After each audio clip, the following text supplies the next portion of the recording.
Hello everyone, today I will show you how to send PDF file by email on iPhone. And here's how it is done. First, open the Mail app. Tap the pencil icon in the bottom right corner to create a new email.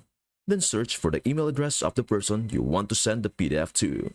After adding the subject, tap on the body section where you would normally write your message. You can type anything you like here, but to attach the PDF, tap the arrow located just above the keyboard in the top right corner. This will bring up additional options.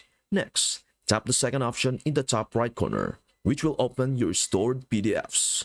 From there, you can select the PDF you'd like to share. For example, you might choose this one here. Once you have selected it, simply tap the send icon in the top right corner. And that's everything you need to know about how to send PDF file by email on iPhone. That's it. Thanks for watching. Don't forget to like, subscribe, and comment below for more tutorials on your favorite apps. Happy exploring!